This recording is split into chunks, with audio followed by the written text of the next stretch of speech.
کہ جادو سیکھ کر اور اس پر عمل اعتقاد کر کے اس کو مباح جان کر کافر نہ بن۔ اچھا، اب اس میں یہ بھی ہے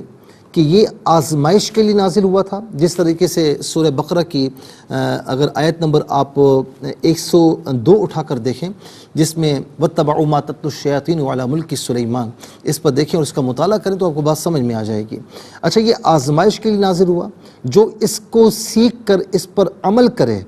اور اس میں جادو میں منافی ایمان کلمات اور افعال ہوں تو ادارہ اسلام سے خارج ہو جائے گا، اور جو اس سے بچے نہ سیکھے یا سیکھے اس پر عمل نہ کرے اور اس میں کوئی کلمہ کفر بھی نہ ہو تو ناظرین وہ ایمان والا رہے گا۔ اور یہی امام ابو منصور ماتریدی علیہ رحمہ کا قول ہے۔ جو سحر کفر ہے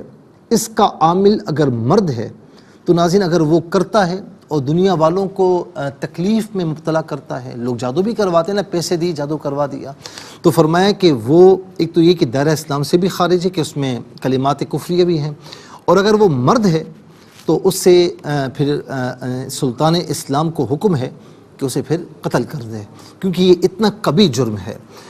لیکن ایسا نہیں کہ کچھ خدا نہ خاصہ لوگ شروع ہو جائیں، یہ سلطان اسلام کا کام ہے، جو حاکم وقت ہے اس کا کام ہے۔ جو سحر کفر نہیں مگر وہ اس سے لوگوں کو تکلیفیں پہنچاتا ہے تو اس کا ناظرین جو عامل ہے وہ قطاع طریق کے حکم میں ہے، یعنی ڈاکو کے حکم میں ہے کہ وہ کسی کی مال کسی جان و مال کا تحفظ اس سے نہیں ہے، تو پھر اس میں ناظرین حکم یہ ہے کہ قرآن کریم میں 6 پارے میں یہ ہے کہ اس میں یہ بھی ہے کہ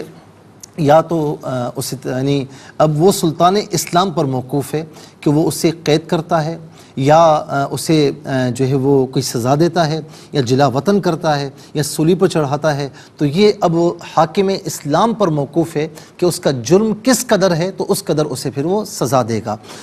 اسی طریقے سے مرد ہو یا عورت ناظرین ان کے لیے پھر یہ سزا ہے۔ اور